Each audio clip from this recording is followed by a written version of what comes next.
Ok, chapitre 6 du livre de Soi. Je pense que si vous êtes là, vous savez de quoi on va parler. Alors, c'est parti.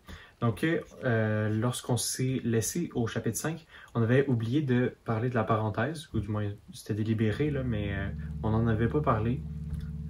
Puis d'ailleurs, c'est pas particulièrement intéressant. Donc, on fait, disons que ça fait écho à l'introduction du livre de Soi. Donc, on parle de la guerre de cristal encore, puis il n'y a pas vraiment d'informations supplémentaires, mais ça nous met, pas que ça nous met en abîme, mais ça nous introduit un peu à ce qui va être discuté dans le chapitre 6, notamment vers la fin du chapitre 6, mais ça, on va voir ça tout à l'heure. Alors, voilà, petite parenthèse de combien de mots ça? On est aux alentours de 260 mots, donc c'est assez court, puis ça a quand même ça crée une ambiance, ça crée un certain effet, donc je pense pas que ce soit de trop, mais j'ai pas grand chose à dire à part ça. Donc, chapitre 6, les chiens de la nuit, les chiens de nuit, excusez-moi. On va voir de quoi ça parle. Donc ici, tout de suite, un passage important. Les orages et les ouragans avaient rapidement transformé le visage de Soi, et à présent, il ne paraissait plus un enfant aux côtés de ses rudes compagnons de voyage. La poursuite ne prenait pas de fin. La poursuite ne prenait pas de fin.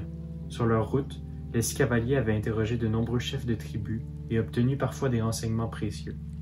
Les flingos, récupérés dans l'arsenal de la forteresse, les avaient préservés d'attaques sournoises, et dans des guet-apens et des embuscades brutales, elles avaient fait merveille, ces armes léguées par des seigneurs des temps maudits. Sans elles, ils n'auraient pas franchi avec autant d'aisance les longues distances que les sabots de leurs chevaux avaient piétiné rageusement depuis qu'ils avaient laissé derrière eux la citadelle incendiée.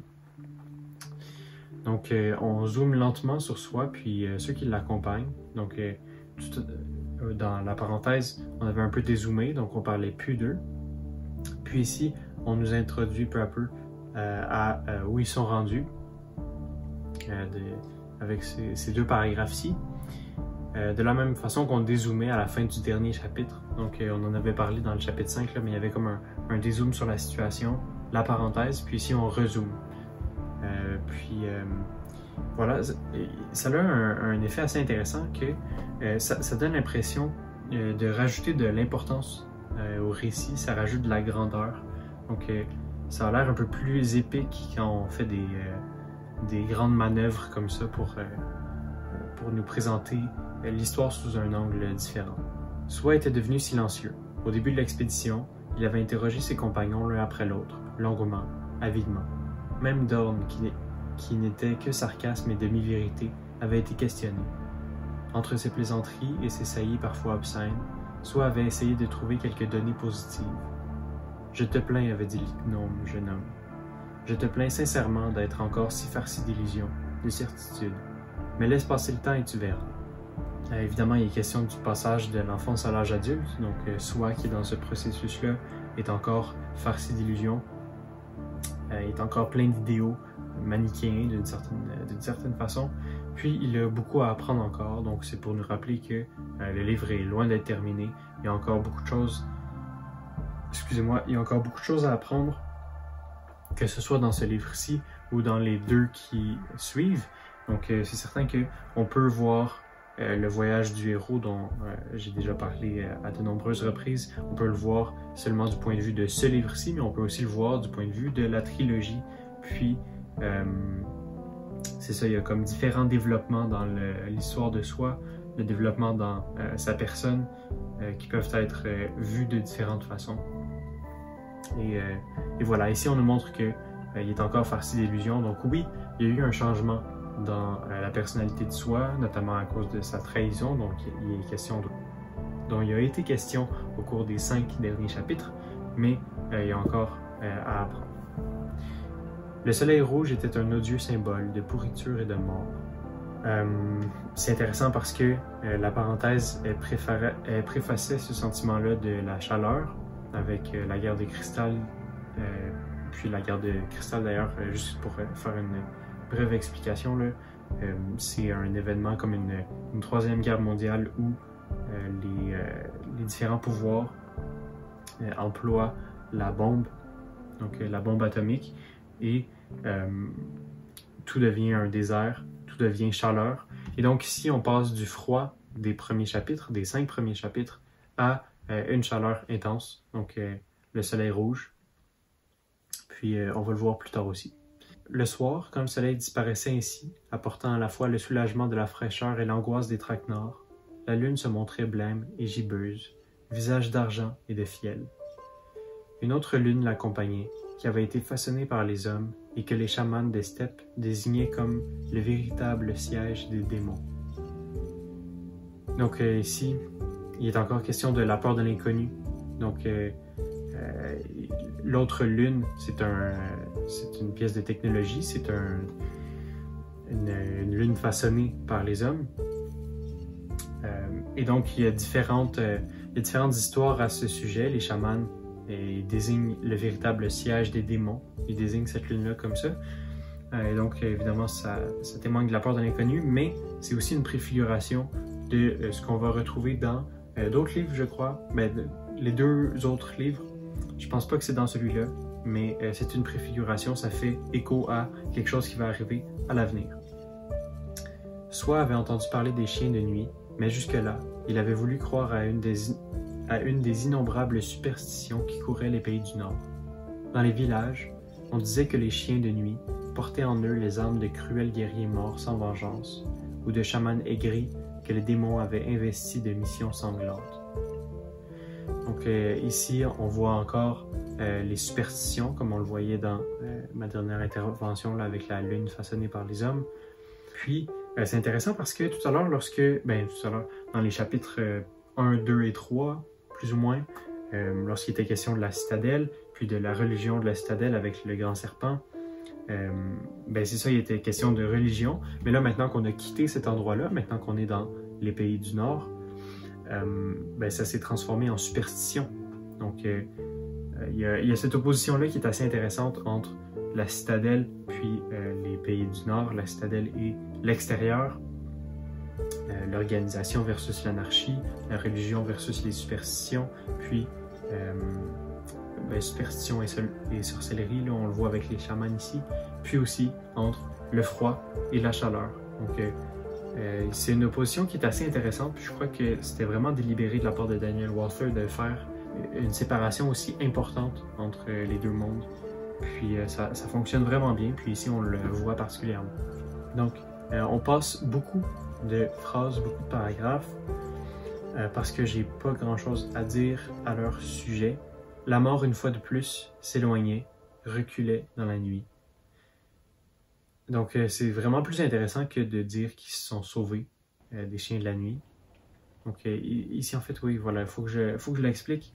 Les chiens de la nuit sont des espèces de bêtes qui poursuivent notre groupe de héros. Puis, finalement, ils réussissent à s'enfuir, puis à rentrer dans un domaine, rentrer dans une maison qui semble abandonnée au premier abord. Et voilà, ils réussissent à s'enfuir. Et donc, disons qu'on clôt cette scène-ci avec la mort, une fois de plus, s'éloignait, reculait dans la nuit, en parlant des chiens de nuit, donc qui ont été évités pour l'instant. Et donc, c'est vraiment une belle phrase, je trouve. Ça nous met bien, ça conclut bien la scène. Et ici, j'ai pas dit non plus le nombre de mots. Je pense que ça peut être assez intéressant parce que c'est un chapitre, mais pas un chapitre, mais une scène assez longue. Il est question de 1852 mots, donc c'est assez long. Mais voilà. Et donc, nos héros se retrouvent dans cette maison. Puis, voilà, il y a des gens qui ont un mauvais sentiment à propos de cette maison-ci, notamment ici. Allons explorer cette maison du visage de l'ours à soie. Elle m'intrigue et m'oppresse. Elle ne ressemble à rien de ce que j'ai pu voir au cours de nos longs voyages. Et donc ici, ce que je veux juste montrer, là, elle m'intrigue et m'oppresse. C'est vraiment une phrase curieuse. Vous essayerez d'utiliser le verbe oppresser dans votre prochaine conversation. C'est difficile. je sais pas. Il me semble que c'est pas très réaliste comme dialogue. En tout cas, moi, ça m'a sorti un peu de l'histoire. Mais bon, on va on va s'en tenir à ça.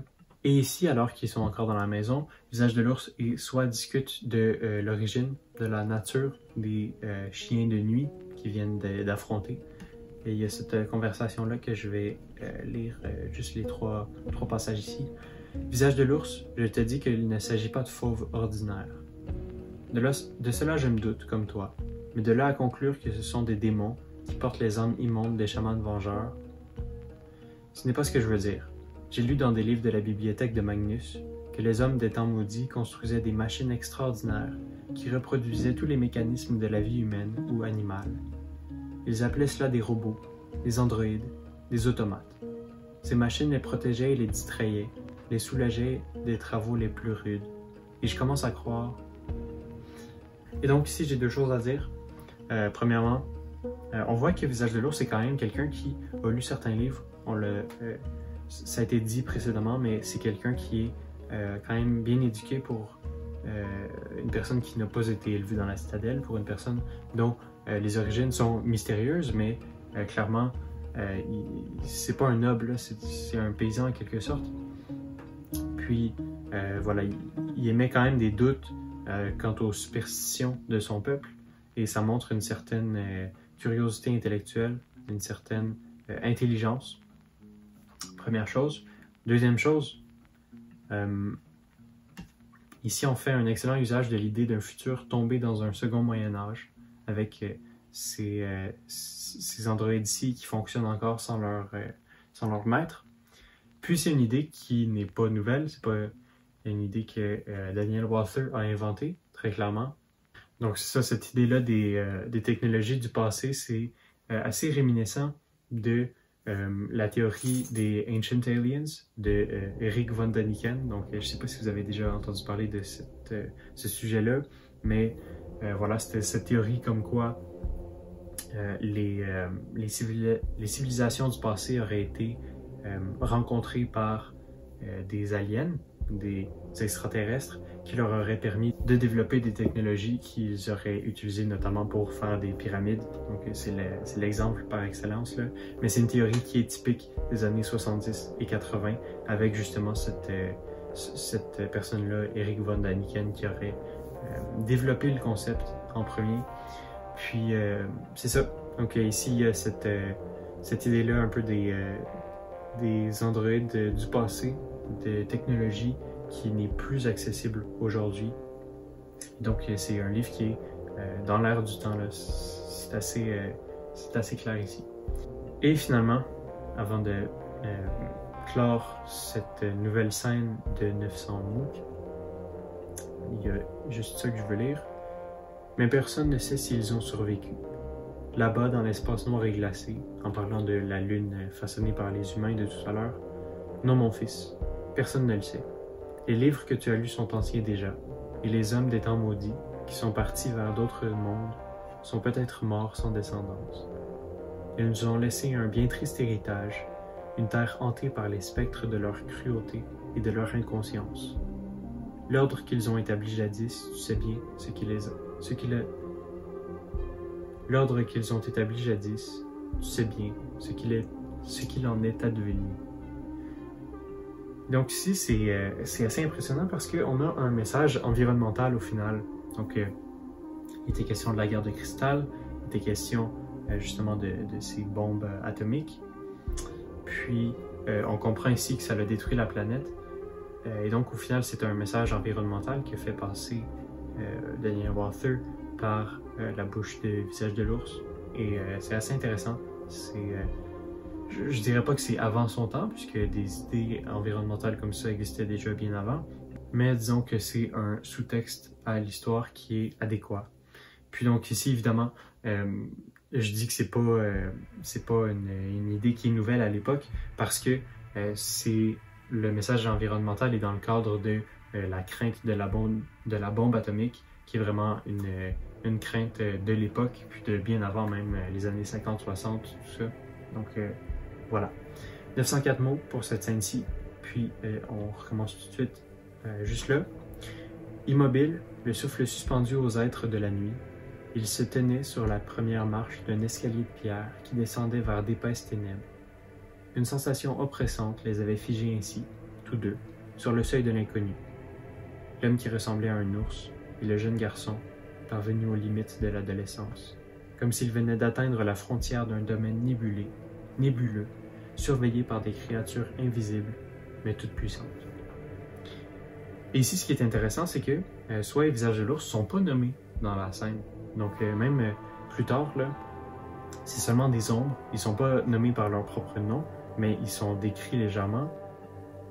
Ce qui nous donne l'impression d'être dézoomés, un peu comme c'était fait tout à l'heure. Mais en réalité, ce que ça montre ici, c'est que, en fait, les deux personnages sont tout simplement dans la noirceur. Donc, ils sont dans les ténèbres. Et pour cette raison, on a de la difficulté à les distinguer nettement. C'est seulement des ombres. Et c'est ainsi qu'on nous les décrit. Sans parler d'ombre directement, sans parler de la noirceur, c'est simplement une façon de nous présenter la situation qui est représentative de comment un œil externe verrait la situation. Donc il verrait deux silhouettes, dont le visage de l'ours et Soi, mais dans la noirceur, on ne les reconnaîtrait pas.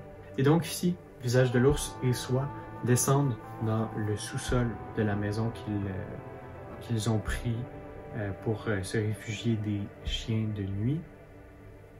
Et ils découvrent une femme qui est gelée dans la glace. Donc une jeune femme qui serait morte là, morte gelée, puis qui est emprisonnée dans ce bloc de glace-là qui la maintient, qui la conserve en fait. Et ce que pense Soi tout de suite, c'est « je rêve et je flotte toujours dans la rivière Gémée ».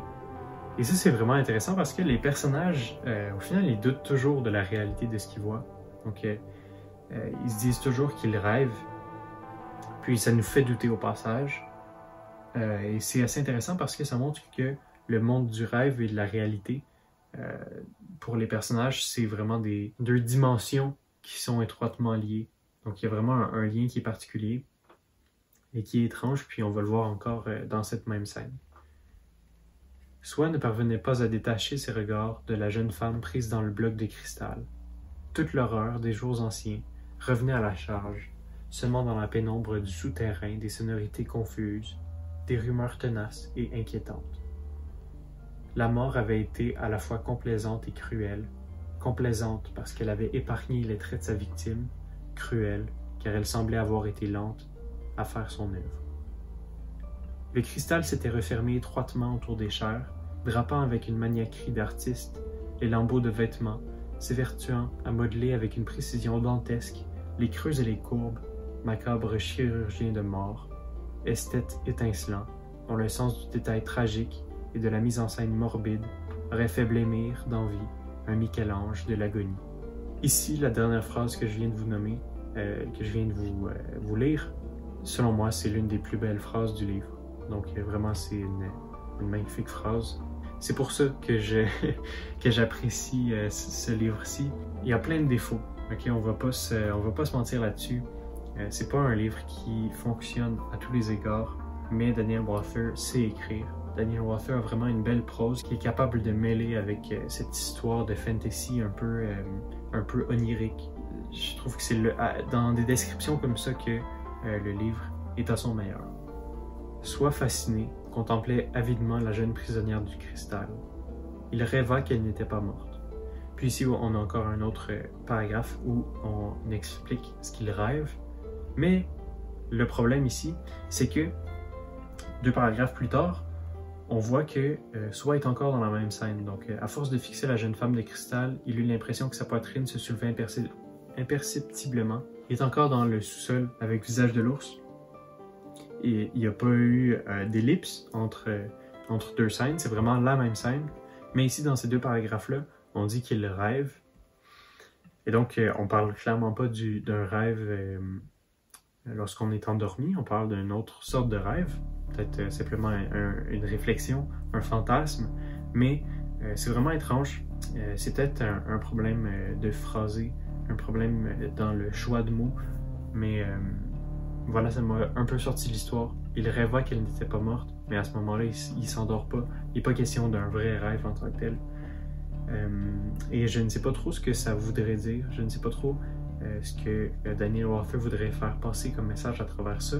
Je ne sais pas même s'il y en a un. Si vous avez une idée, vous pouvez m'en faire part dans les commentaires, mais vraiment je ne vois pas le lien. Alors on va pas mal plus loin, donc j'ai pas grand chose à dire.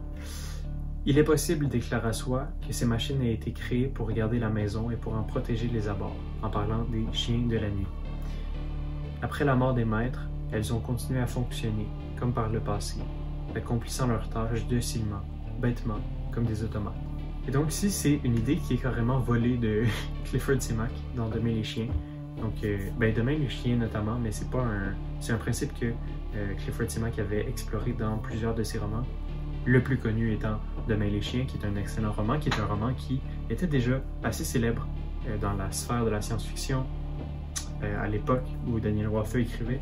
Et je suis assez certain que c'est une inspiration consciente directement tirée de Demain les chiens que de parler des bêtes de la nuit, c'est-à-dire des chiens de la nuit qui ici sont décrits comme étant des automates qui fonctionnent après la mort de leur maître. C'est un concept qui est assez fort, un concept qui fonctionne bien dans le cadre de cette sous-intrigue-là, ce chapitre-ci, mais clairement, c'est pas une idée originale, là, juste qu'on soit clair. Et c'est ce qui conclut ce nouveau chapitre, où on parlait de diverses choses quand même. Soit les visages de l'ours vont dans le sous-sol, puis ensuite ils reviennent et il y a une petite discussion avec le reste de la troupe. Ça fait 1364 mots, et voilà. Maintenant, chapitre suivant, j'ai rien à dire, tout simplement parce que c'est pas vraiment un chapitre qui est, c'est-à-dire une scène qui est pertinente avec 402 mots.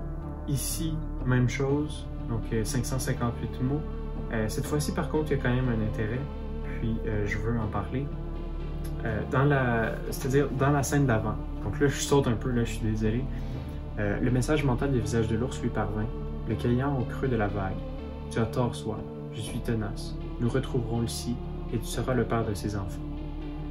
Donc ici, c'est simplement, ça vient du fait que Soi est un peu, il y a la vague à l'âme, puis il se dit qu'il ne retrouvera jamais Lucie, il fait juste tomber en amour avec des femmes qui sont déjà mortes, et le visage de l'ours le remet à l'ordre.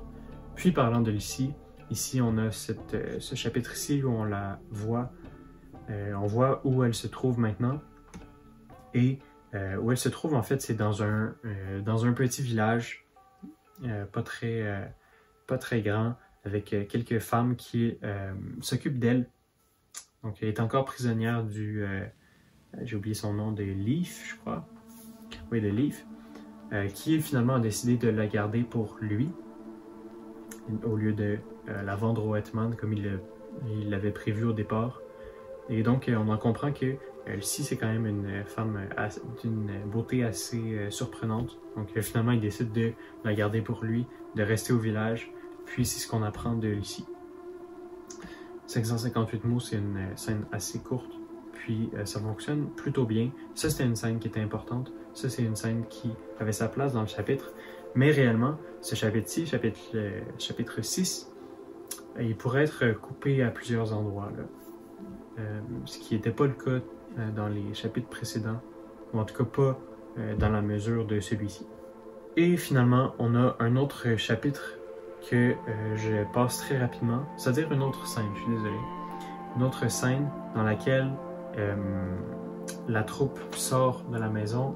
Ils ne sont pas poursuivis par les chiens de la nuit qui sont disparus, et ils vont dans une espèce de plaine qui serait l'endroit où une grande bataille aurait eu lieu. Ici, il y a une phrase assez belle: une seule bataille, mais des milliers et des milliers de morts. Et donc, il est question de la guerre de cristal, puis ils voient les conséquences de la guerre, ce qui est en adéquation avec ce qu'on voyait dans le chapitre 5. Donc, tout ça, dans la vidéo précédente, j'avais parlé de la distinction entre le chapitre 4 et le chapitre 5, où dans le chapitre 4, il y avait une certaine glorification de la guerre, puis dans le chapitre 5, tout l'inverse. Puis dans le chapitre 6, on continue à être dans l'esprit du chapitre 5, avec ce message un peu plutôt anti-guerre, Et c'est plutôt intéressant, mais il ne se passe pas grand-chose dans cette scène-là au final. Ils font simplement être dans le champ de bataille, ils voient ce qui est arrivé et ils s'en vont vers un marécage appelé Locus Draconis, qui va être le sujet du chapitre 7. Locus Draconis qui est une phrase, qui est deux mots tirés du latin, qui veulent simplement dire le lieu du dragon. Et donc, voilà, on nous met un peu en haleine pour ce qui va suivre avec le chapitre 7. Mais cette scène-là aurait dû vraiment être coupée parce qu'il ne se passe pas grand-chose. Alors voilà, c'est ce qui conclut le chapitre 6. Ça aurait été assez court, mais c'est un chapitre qui est plutôt vide quand on y pense. Donc c'est un chapitre de 6000 mots, c'est quand même assez long, plus long que la plupart des chapitres, mais pourtant il ne se passe pas grand-chose et c'est dommage. Mais voilà, c'est ce qui conclut cette vidéo. J'espère que vous l'avez apprécié. Le chapitre 7 va sortir dans quelques semaines encore. Je vais essayer de reprendre un rythme un peu plus normal pour pouvoir finir cette analyse du livre de soi-là dans pas très longtemps. Puis à la fin, évidemment, je ferai une rétrospective de l'imaginaire où je parlerai du livre dans son ensemble. Alors, si vous êtes intéressé, restez jusqu'à la fin. Puis voilà, c'est tout ce que j'ai à dire. Merci d'avoir écouté cette analyse.